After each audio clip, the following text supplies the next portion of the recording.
Hai Nutrizen dimanapun kalian berada, selamat datang di NutriPod Girls, bincang sehat, gizi berkualitas.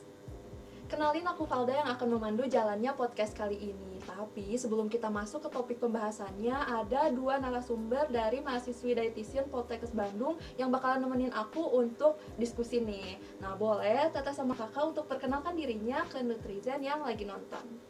Halo Nutrizen, kenalin nama aku Ainil Mardiah. Nutrizen bisa panggil aku Ainil.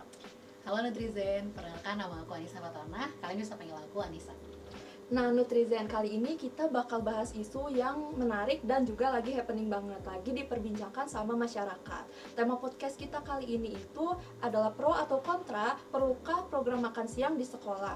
Nah secara di Indonesia ini kan banyak banget nih anak sekolahnya. Menurut data BPS pada laman dataindonesia.id aja ada sekitar 44 juta anak sekolah tahun ajaran 2022-2023, di mana 50%-nya itu didominasi sama anak usia sekolah dasar. Nah, yang mana anak-anak ini tuh nanti bakal jadi generasi emas Indonesia. Nah, kita lempar nih ke Kak Ainil sama Teh Nisa. Kira-kira kita itu perlu nggak sih menyelenggarakan program makan siang di sekolah? Aku dulu kali ya. Nah, menurut aku program ini perlu sih sebenarnya, perlu banget malah. Kenapa? Karena anak usia sekolah itu merupakan kelompok usia yang rentan terhadap masalah gizi. Nah, masalah gizi sendiri itu masih jadi PR besar nih di Indonesia. Salah satu indikator yang biasanya digunakan untuk mengukur masalah gizi di Indonesia yaitu status gizi. Nah, status gizi yang baik itu bermanifestasi ke prestasi akademis anak-anak di sekolah. Jadi harapannya kenapa ini perlu? Mungkin salah satu cara yang dapat dilakukan oleh pemerintah untuk membantu memenuhi kebutuhan zat gizi anak-anak usia sekolah yaitu melalui program makan siang di sekolah. Harapannya dengan adanya program ini bisa membantu untuk memenuhi kebutuhannya dan bermanifestasi ke status gizi anak usia sekolah. Tapi gini nih Kak Inil, sebenarnya nih tentang masalah gizi yang masih jadi PR besar di Indonesia, yang sekarang lagi jadi hot issue adalah stunting. Nah, teman-teman Nutrizen di sini tahu nggak sih stunting itu apa? Nah, stunting itu adalah dimana perawakan pendek anak yang ya tidak sesuai sama rata-rata anak seusianya. Ya, dimana ini dikarenakan asupan nutrisi, asupan makan yang tidak adekuat selama jangka waktu yang lama. Nah, ini mengakibatkan perkembangan sel otaknya tuh kurang optimal dan kecerdasannya bisa menurun. Nah, makanya ini jadi isu yang sangat diprioritaskan. Ditambah Indonesia ini pada tahun 2045 akan punya bonus demografi. Nah, selaras sama program pemerintah Indonesia, ya kita bisa lihat gelontoran dananya untuk stunting ini tuh sangat besar-besaran. Dari tahun 2022 yang hanya 8,4 triliun jadi 48 triliun nih di 2023. Karena kita ini masih punya PR dari 17,8% di tahun 2023, di tahun 2024 ini kita masih punya 3,8% PR-nya. Jadi sebenarnya isu nasional kita ini adalah stunting.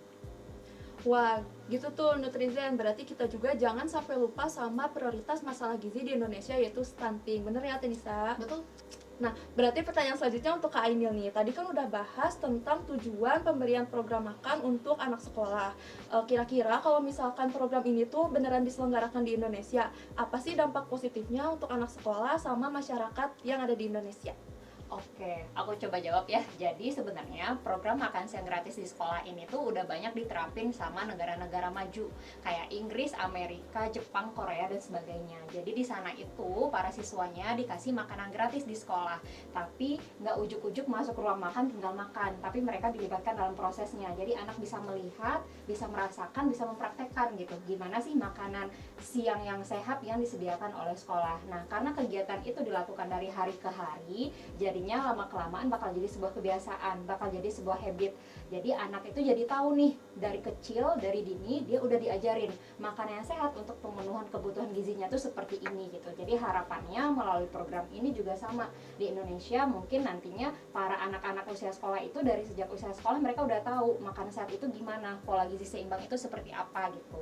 Nah, ada nih salah satu penelitian di Norway itu dengan pemberian makan siang gratis di sekolah selama 1 tahun itu bermanifestasi ke peningkatan status gizi. Jadi karena dari hari ke hari anak sekolah di sana itu dikasih makan siang di sekolah sesuai dengan kebutuhan zat gizinya, akhirnya itu meningkatkan skor indeks massa tubuh yang nantinya bermanifestasi ke status gizi. Seperti tadi yang di awal kita udah bincang, status gizi yang baik itu bermanifestasi ke prestasi akademik. Nah, harapannya ini juga bisa mewujudkan generasi Indonesia sehat yang berprestasi. Nah, di Indonesia sendiri itu sebenarnya kan nggak semua sekolah ya yang ngadain kegiatan sekolah full day, masih ada yang setengah hari. Tapi nggak semua siswa juga nih yang kalau misalnya sekolahnya full day bawa bekal dari rumah. Akhirnya karena nggak bawa bekal, kebanyakan siswa-siswa murid-murid sekolah, terutama anak sekolah dasar ya, itu bakal jajan. Nah, takutnya bakal jajan sembarangan, akhirnya orang tuanya bekalin nih makanan. Tapi ternyata ada penelitian yang menyebutkan bahwa ternyata kontribusi dari bekal yang disediain dari rumah oleh orang tua itu belum memenuhi kebutuhan zat gizi anak usia sekolah, baru memenuhi sepertiga dari kebutuhan mereka. Nah, mungkin bisa jadi salah satu faktornya hal itu terjadi karena ya orang tuanya sibuk, nggak sempet siapin, jadinya ya udah bekalnya yang praktis-praktis aja gitu. Misalnya nih kayak ya nasi, terus ada mie goreng, ada telur ceplok, itu kan belum gizi seimbang ya. Sebenarnya gizi seimbang itu nggak mesti yang ribet-ribet gitu. Dengan memanfaatkan pangan lokal itu juga bisa kita wujudkan program ini. Jadi harapannya melalui program ini selain bisa membantu para ibu-ibu bekerja untuk membekali anaknya, juga bisa membantu para keluarga dengan ekonomi yang rendah agar anak-anak mereka tidak berisiko terkena masalah gizi nantinya gitu. Selain itu juga tentunya melalui program ini bisa memenuhi kebutuhan gizi anak usia sekolah dan meningkatkan status gizinya sehingga permasalahan gizi di Indonesia bisa dipecahkan. Wah, berarti banyak banget ya Kak manfaatnya. Nah, sekarang ke Tenisa nih. Tenisa itu kan kayaknya memprioritaskan tentang stunting. Tapi setelah tadi mendengar pemaparan dari Kak Ainil tentang manfaat program pemberian makan siang di sekolah, kira-kira kenapa sih kita masih harus terus menggalakkan isu stunting dibandingkan program makan siang di sekolah? Ya, terima kasih Tevaldo ya. Jadi gini, tadi kan yang disebutkan sama Kak Ainil itu adalah penelitian dari luar negeri ya, di mana negara-negara tersebut adalah negara-negara maju. Sedangkan Indonesia di mana negara berkembang, data yang saya tahu di tahun 2013 anak usia 6 sampai 12 tahun di mana itu adalah anak usia sekolah dasar, stuntingnya adalah 30,7%. Berarti ketika ada program makan siang di mana ini untuk mengkoreksi stunting, sebenarnya ini menjadi kurang tepat sasaran, karena kalau kita mau koreksi stunting ini baiknya di 1000 hari pertama kehidupan. Nah, maka dari itu kalau menurut saya ini bisa jadi suatu pemborosan karena begini nih Teh, saya pernah baca ada penelitian di mana daya terima makanan di salah satu boarding school itu hanya 40%. Berarti kan di sini banyak makanan sisa ya, karena ada juga sisi-sisi yang tidak bisa terlihat nih di penyelenggaraan makanan. Yang pertama, entah itu dari selera makan anaknya, terus yang kedua ada isu alergi, terus yang ketiga juga ternyata ada anak-anak yang punya kebutuhan khusus nih terhadap diet makanan. Nah, jadi hal-hal itu ternyata tidak bisa tercover hanya dengan pemberian makanan. Nah, tapi sebenarnya ada nih jalan tengah antara program makan siang atau stunting. Nah, bisa jadi kita menggerakkan bekal makan siang nih secara masif. Nah, bekal makan siang ini harus juga disertai dengan edukasi terhadap keluarga agar keluarga bisa menyiapkan makanan sehat yang bergizi seimbang. Dan tadi betul tuh yang tentang makanan tentang makanan lokal ya. Jadi bisa gizi seimbang, bisa mudah, praktis juga buat buat anaknya. Program stunting jalan, bekal makan siang juga jalan. Nah, seperti itu. Wah, seru banget nih Nutrizen diskusi topik kita kali ini. Kalau boleh aku simpulin, berarti ternyata program makan siang di sekolah ini tuh sudah ada beberapa negara yang menjalankan dan udah kelihatan juga nih benefitnya. Mulai dari peningkatan status gizi, peningkatan pengetahuan anak tentang makanan, dan juga ke sosial ekonomi.